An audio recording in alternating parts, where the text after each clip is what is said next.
Vida Pública. Bem-vindos à Vida Pública, realizado pela Fundação Baldino do Amaral, TV Jornal Cruzeiro do Sul e TV Com.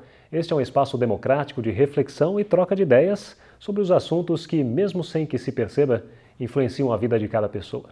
Nossos projetos de vida, nossas esperanças, tudo aquilo que sonhamos para nós, para a nossa cidade e nosso país, passa pela esfera da vida pública.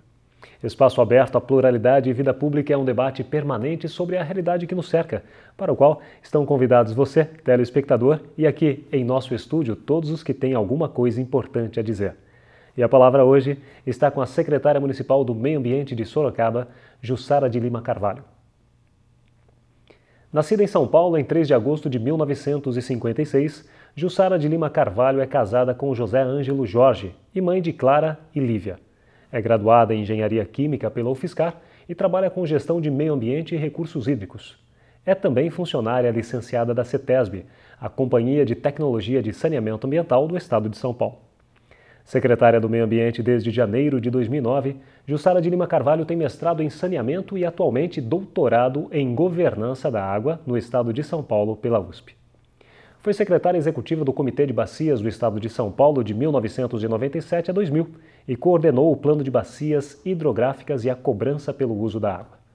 Atualmente, preside a seção paulista da ANAMA, a Associação Nacional dos Organismos Municipais de Meio Ambiente. Secretária, seja muito bem-vinda ao programa Vida Pública de hoje. Muito obrigada, Fernando. É um prazer estar aqui com você e falando o que pode ser de interesse para a população de Sorocaba. E, secretária, são muitas ocupações, na verdade, inclusive agora assumir a presidência da ANAMA não é nada fácil tratar com a relação do meio ambiente, a água, enfim, mas tudo isso nós vamos conversar ao longo deste programa. Antes de tudo, o telespectador está curioso. Jussara de Lima Carvalho, nascida em São Paulo, paulistana, como chegou a Sorocaba?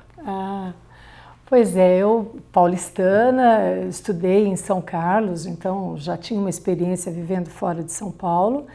E depois trabalhava em São Paulo, em Pinheiros, e nós decidimos mudar de São Paulo. Minha filha estava com 1 ano e meio e a gente queria um lugar mais tranquilo. Então eu busquei num raio de 150 quilômetros de São Paulo, porque meu marido tem uma banda de jazz e eu não queria inviabilizar o trabalho dele, né?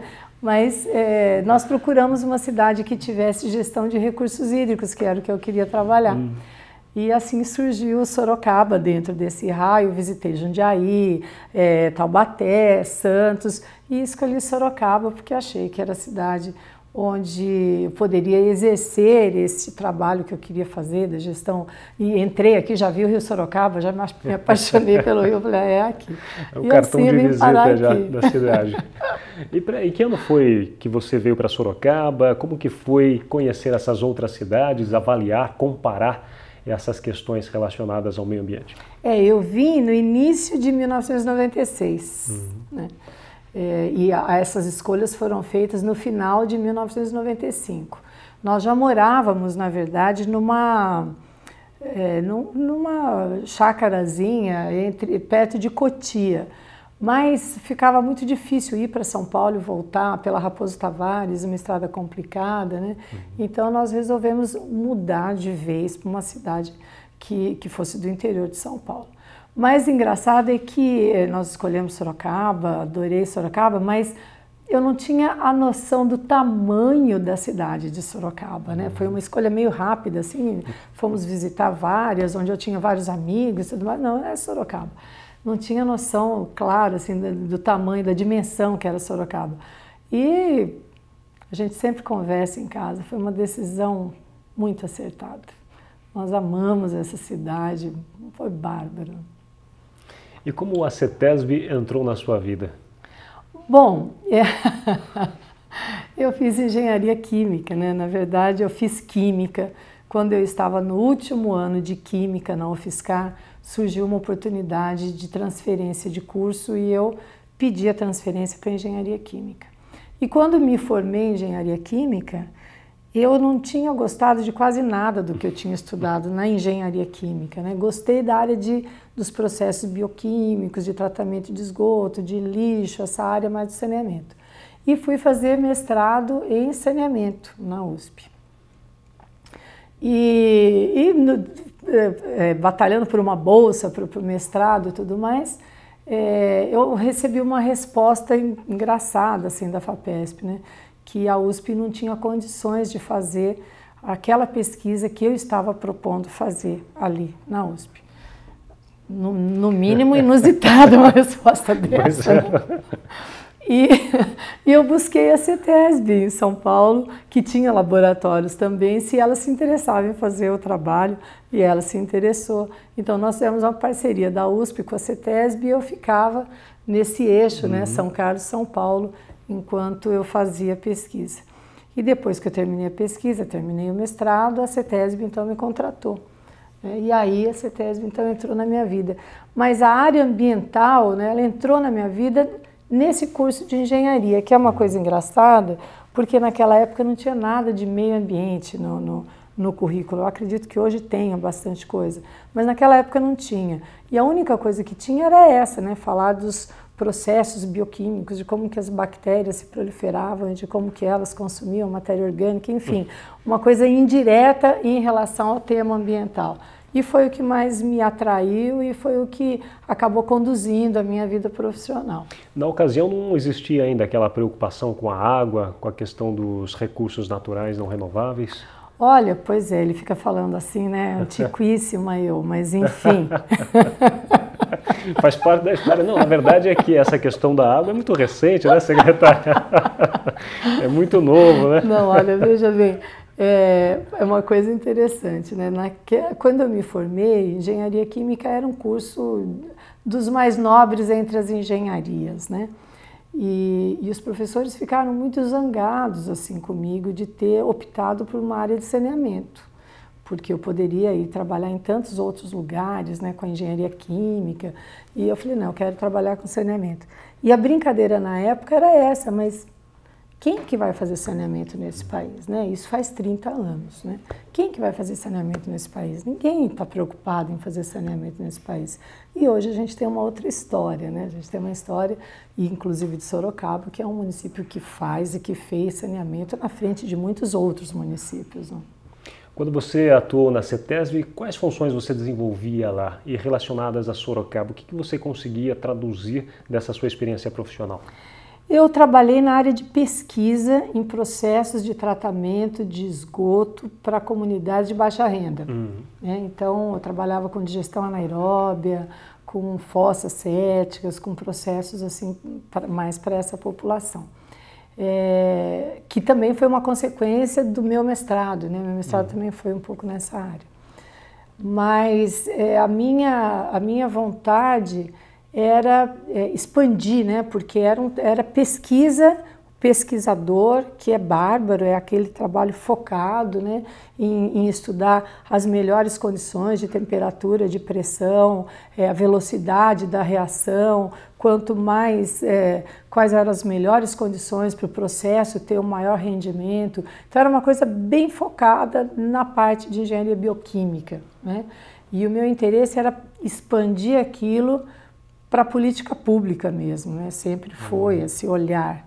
Então, aos poucos, eu fui fazendo isso, né? Eu fiz, na época, fiz parte de um programa de desenvolvimento de lideranças para desenvolvimento sustentável, um programa que envolvia vários países e ele foi muito legal, muito bacana nesse sentido de buscar outros conceitos de lideranças, de buscar a participação da população e de trabalhar na vida pública mesmo, né? Então, foi fundamental isso.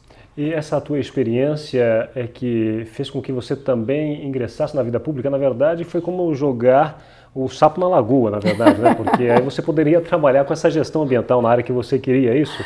Na verdade, eu já trabalhava num órgão público, né? Que era um órgão do Estado de São Paulo.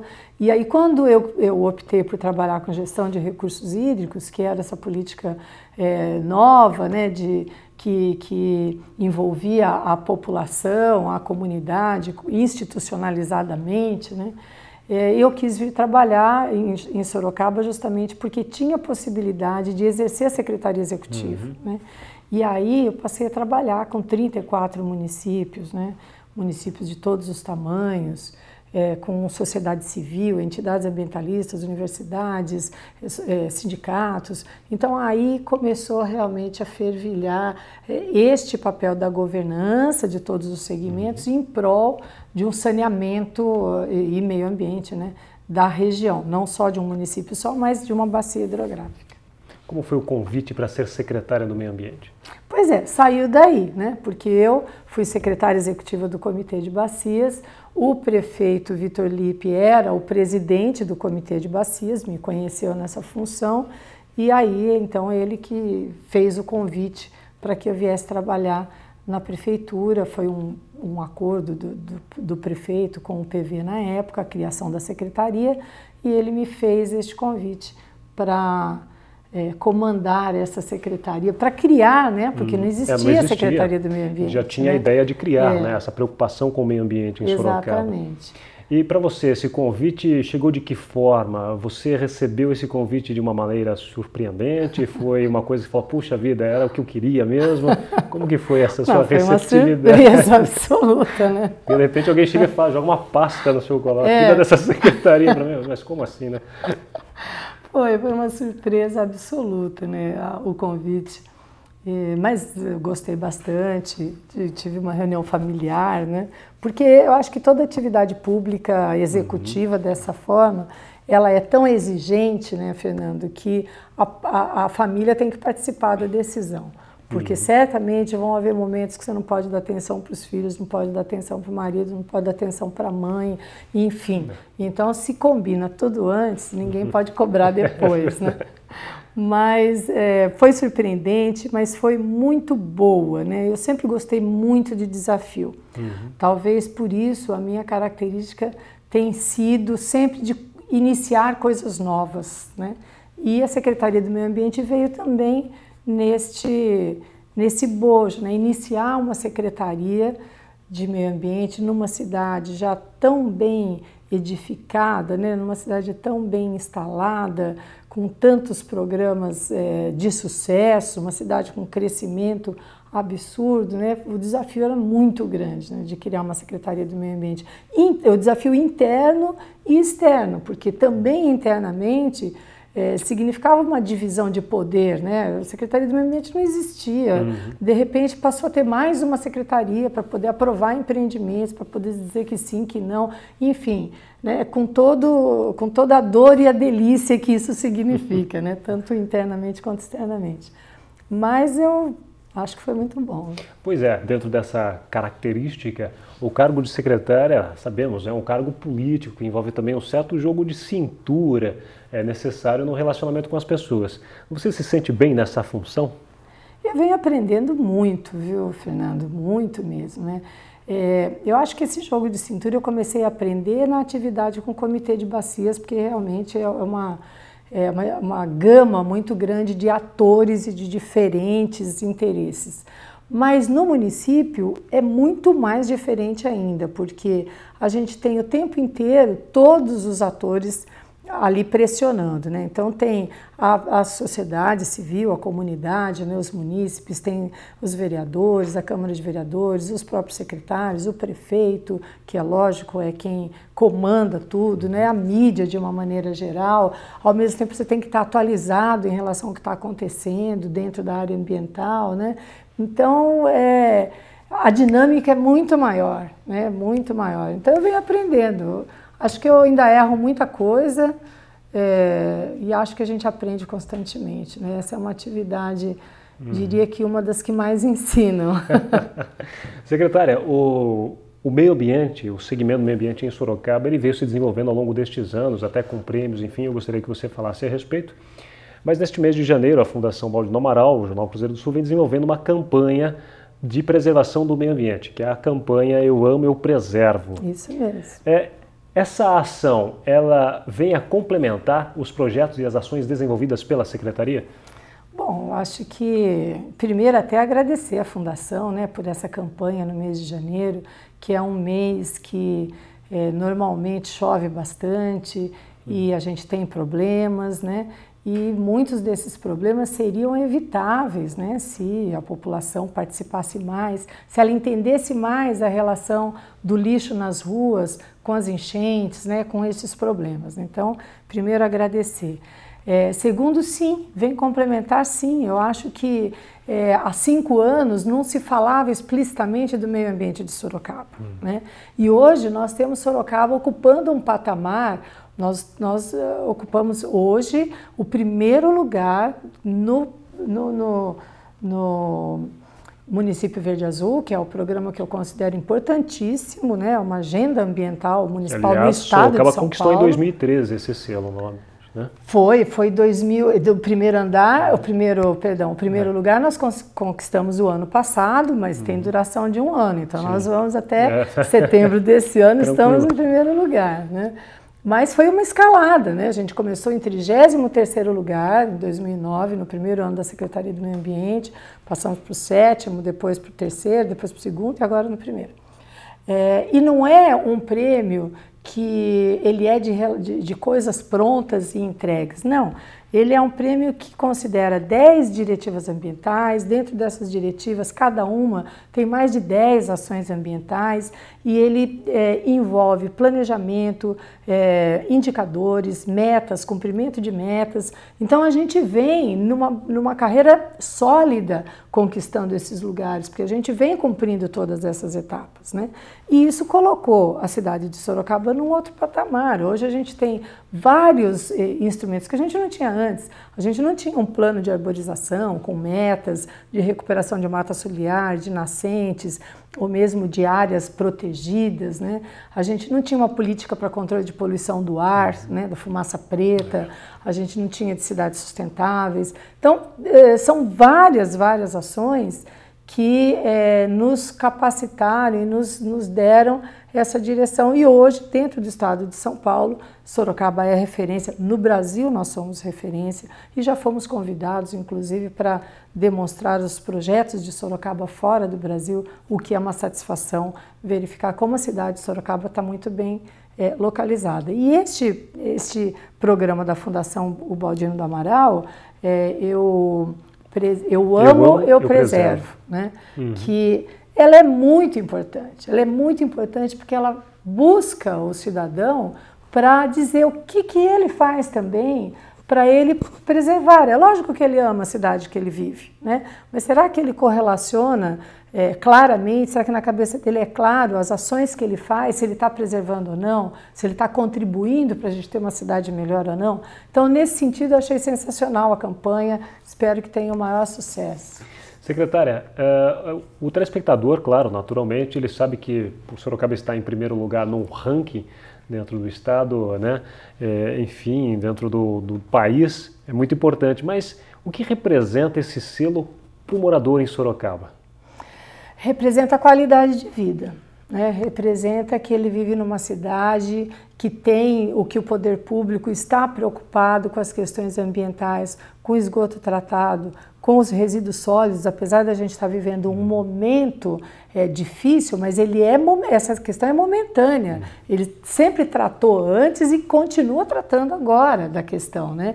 Então tem uma preocupação, não é só uma preocupação, nós temos políticas públicas, né? É o meio ambiente levado a sério, como diz o nosso prefeito, né? Nós temos, em relação ao controle da poluição do ar, como eu falei, de fumaça preta, nós temos campanhas de avaliação dos veículos, da frota, tanto da Prefeitura, URB, SAI, quanto das empresas que prestam serviço para a cidade de Sorocaba, das vans escolares, 2 vezes por ano. Então, os veículos que estão não conformes, né, que apresentam irregularidades ou que apresentam padrões de emissão acima do que é o padrão, eles são retirados de veiculação, vão para a regulagem, depois eles voltam, né? Inclusive isso tem até nos editais de contratação de serviços da Prefeitura. Se vai utilizar veículos a diesel, eles têm que obedecer isso também, né? Temos de cidade sustentável, que é o uso de madeira com origem florestal nas construções. Nós temos a questão da arborização toda, como eu falei, plano, né, de arborização e de metas, tanto para proteção de nascentes. Fernando, nós temos 2.800 nascentes. 2.800.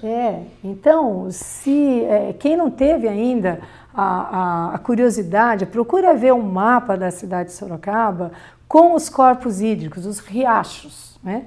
Vai ver a quantidade de riacho que tem a cidade de Sorocaba. Ela é riquíssima em água e, portanto, em nascentes.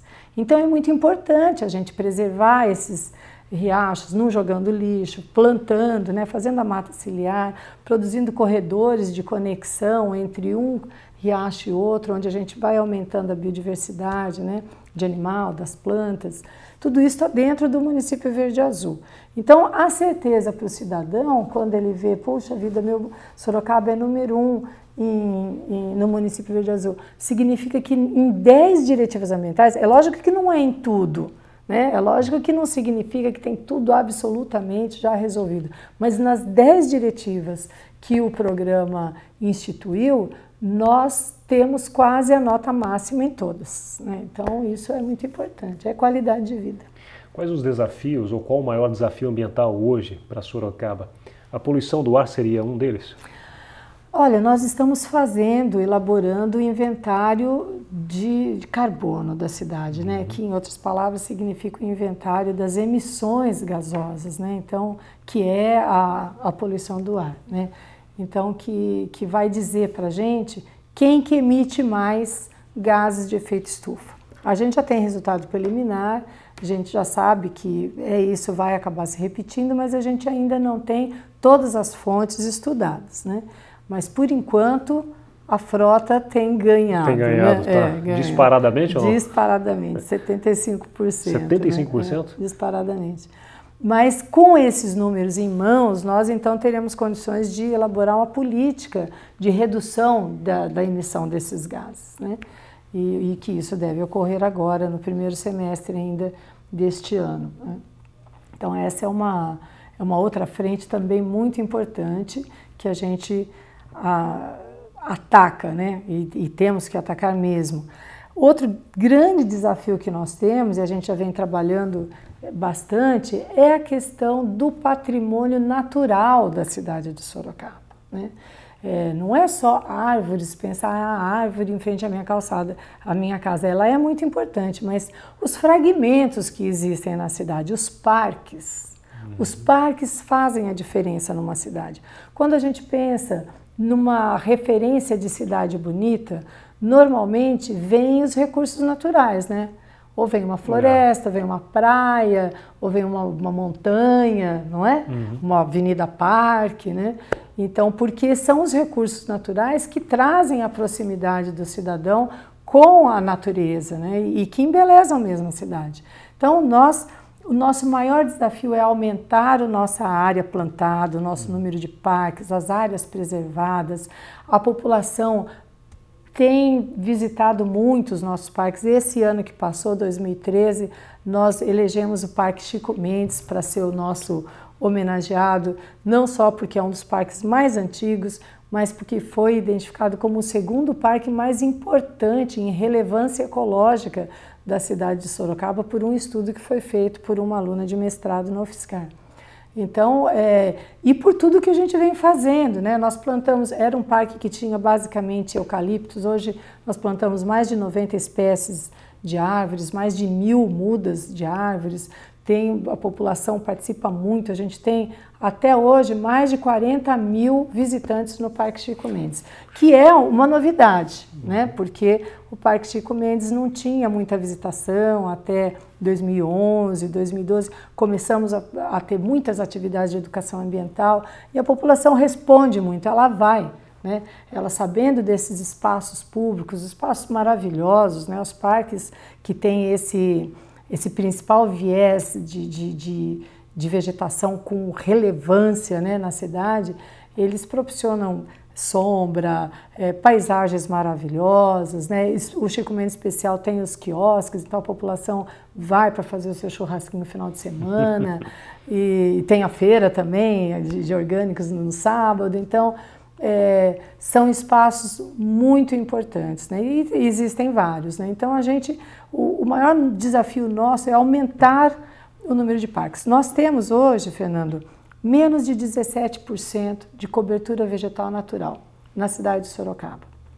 Desses menos de 17%, nós temos menos de 2%, 1,4%, 1,5% de áreas protegidas, parques e unidades de conservação. Nosso prefeito já colocou a meta de termos pelo menos 2%, né, até o final desse mandato. Então, esse é o nosso grande desafio, aumentar as áreas protegidas da cidade. Com isso a gente traz uma série de serviços ambientais, beleza para a cidade e uma participação mais efetiva da comunidade, né? Quando você falou a questão da questão dos recursos hídricos, vem para a gente a situação hídrica na cidade, como está? E a preocupação com a represa Itupararanga também? A represa Itupararanga, ela é uma preocupação constante que foge às nossas mãos, porque a cabeceira está fora daqui, né? A cabeceira está lá em Ibiúna. O rio Sorocaba é formado por 3 outros rios, né? Sorocaba Sul, Sorocaba Mirim e o Una. Eles formam o rio Sorocaba, ele é represado, forma então a represa de Itupararanga. Essa represa, ela tem tido ainda os resultados das análises estão inferiores aos valores que causam alerta, porém, essas concentrações vêm crescendo ao longo dos anos. Concentrações de nitrogênio, de fósforo, que indicam que tem esgoto doméstico sendo lançado ali e que isso vai contribuindo para piorar a qualidade da água, evidente, né? Então, todo verão a gente tem alguns pequenos problemas de floração de algas, especialmente porque a gente tem esgoto sendo lançado in natura. Então, solucionar este problema significa buscar o apoio do Comitê de Bacias Hidrográficas para resolver, porque um município não pode fazer gestão em cima de outro município, mas via Comitê de Bacias, que estuda a bacia hidrográfica, sim, e essa é uma das prioridades, né? Agora, o rio Sorocaba, nós temos, ele é praticamente um dos únicos rios do estado de São Paulo que vem sendo recuperado. Eu até outro dia estava fazendo uma palestra e falei, olha, se alguém tem algum exemplo de um rio que em vez de estar sendo poluído, está sendo recuperado, levanta a mão. Menos eu, hein, porque eu tenho, né? Porque de fato o Sorocaba é um dos únicos rios que está sendo, de fato, a olhos vistos, né, a olhos nus, está sendo recuperado por diversas ações, né? Primeiro pelo tratamento de esgoto da cidade, é uma cidade de 600 mil habitantes, ter o índice de tratamento de esgoto que tem é um sucesso, né? Depois por várias ações de revitalização dos córregos, que também chegam no rio Sorocaba, de plantio de mata ciliar, né, de educação ambiental. Então a gente vem recuperando aos poucos a qualidade da água do nosso rio. Tanto que a gente já tem gente pescando, né? Nos dias de calor a gente vê pessoas, não pode, né, gente? Só em alguns lugares que pode. Ali perto do Parque das Águas pode. Secretária, a gente está chegando ao finalzinho do programa. Até você deu algumas orientações, algumas dicas, mas como a população pode colaborar com as políticas públicas para ter uma cidade melhor? Então, tem várias ações que as pessoas podem fazer, né? Então, eu até comecei a falar dela por causa da campanha, né? Eu Amo, Eu Preservo, começar dia 1º de janeiro e ser justamente o mês das águas, né? A primeira delas é cuidar para não jogar lixo nas ruas, né? Todo lixo que vai para as ruas acaba chegando nos rios, né? Eles entopem bueiros, isso causa alagamentos de vias, acaba causando enchentes e acaba levando aquele lixo todo para dentro do rio. Então, essa é uma primeira coisa, né? A questão dos resíduos, né? Segunda coisa, ajudar na coleta seletiva, separar adequadamente os resíduos, limpar, né? Porque os coletores já tenham a possibilidade de pegar um lixo limpo, né? Queimadas. Queimadas, gente, é outra coisa que só depende da população, porque é crime colocar fogo, né? Em qualquer situação, colocar fogo no mato é crime. E nós temos um problema sério em Sorocaba, na época da seca, na estiagem, nos meses, né, que vão aí de maio, junho até outubro, onde a gente tem uma incidência muito grande de focos de de fogo em mata, especialmente. Normalmente as pessoas acabam achando que o fogo limpa, então junta folhas, né, galhos, ou até lixo mesmo. Alguns põem fogão, sofá velho, colchão e põe o fogo. Isso é terrível para quem está perto, que acaba inalando aquelas substâncias que a gente nem sabe o que tem, dependendo do que está sendo colocado fogo ali, e é terrível para a população do entorno e para toda a população, porque a poluição mais democrática que existe é a poluição do ar, não tem barreiras, né?